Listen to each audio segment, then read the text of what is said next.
नमस्कार प्यारे विद्यार्थियों, स्वागत है आप सबका एक और नए वीडियो में।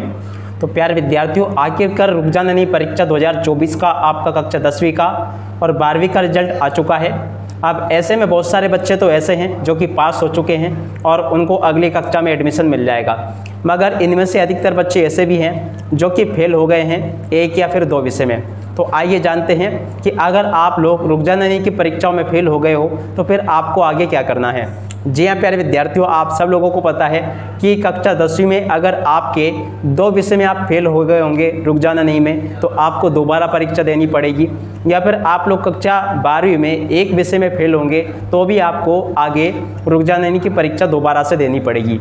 अब देखिएगा, आपके रिजल्ट को तो आप लोगों ने चेक कर ही लिया होगा और अब आप अगर फेल हो चुके हो तो अब आगे आपको क्या करना होगा। तो देखिएगा प्यारे विद्यार्थियों, आप सब लोगों को पता है कि रुक जाना नहीं की परीक्षाओं के दो चरण होते हैं। एक चरण की परीक्षाएं आपकी हो चुकी है जो कि अभी मई और जून में हुई थी। इसमें अगर आप लोग फेल हो गए हो तो अब आपको क्या करना है, आपको दोबारा से कंप्यूटर सेंटर पर जाना है और दोबारा आपको जिन जिन विषय में आप लोग फेल हो उसका दोबारा से फॉर्म डाल देना है रुक जाना नहीं परीक्षा का। जी हाँ, अभी फॉर्म डालने आपके स्टार्ट हो चुके हैं जो कि आपके लगभग अक्टूबर नवंबर तक डाले जाएंगे और दिसंबर महीने में आपकी एग्ज़ाम होगी रुक जाना नहीं की परीक्षाओं की। मगर हाँ, एक बात ज़रूर मैं आपको बता दूँ कि ये साल आपका बेकार चला जाएगा इसमें। अब इसका तो कुछ नहीं किया जा सकता है, आपने हो सकता है कि अच्छे से लिखा नहीं होगा या फिर कॉपी आपकी अच्छे से चेक नहीं हुई होगी, इस वजह से भी आप लोग फेल हो गए होंगे। अब आपके सामने केवल और केवल यही रास्ता बचा है कि आपके जो भी विषय में आप लोग फेल हुए हो उसका आप लोग दोबारा से रुक जाना नहीं परीक्षा का फॉर्म डाल दो, जिसकी परीक्षा आपकी दिसंबर महीने में होगी, दिसंबर 2024 में, और इसके बाद में लगभग उसका रिजल्ट आपका जनवरी या फिर फरवरी तक आ जाता है। तो इस तरह से आपका एक साल तो आप खराब मान लो आपका, अब इससे ज़्यादा कुछ भी नहीं हो सकता है। आपको यही करना पड़ेगा अब आगे।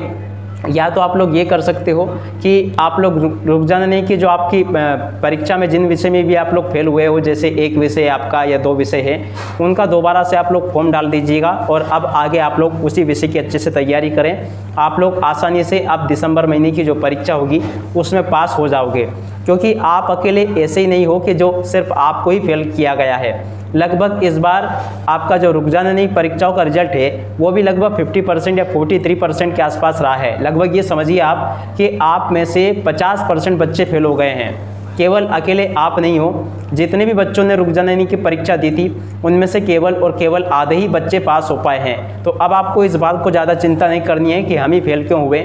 आप अपने आसपास देखना, आपके जैसे ऐसे बहुत सारे बच्चे भी हैं जो कि इस बार रुक जाना नहीं की परीक्षाओं में फेल हो गए हैं। तो अब आपको इसके ऊपर ज़्यादा चिंता नहीं करनी है। अब आपको केवल और केवल रुक जाना नहीं परीक्षा का फॉर्म दोबारा से फिलअप करना है और आपको दिसंबर में एग्ज़ाम देना है।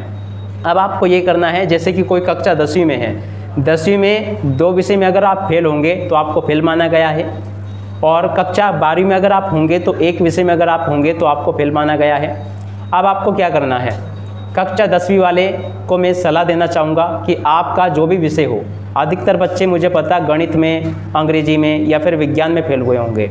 अब आपको इनके लिए क्या करना है कि आपको दो विषय में जिनमें आप फेल हो या तीन विषय में जिनमें आप फेल हो, आप लोग ये करो, जो दो विषय में फेल है ना उनको अब आगे ये करना है कि आप लोग एक विषय की तैयारी अच्छे से कर लो। जैसे कि कोई गणित और विज्ञान में फेल है तो अब आप लोग विज्ञान, अगर आपको अच्छा लगता है तो विज्ञान की तैयारी अच्छे से कर लो, या फिर आपको गणित अच्छा लगता है तो गणित की तैयारी अच्छे से कर लो।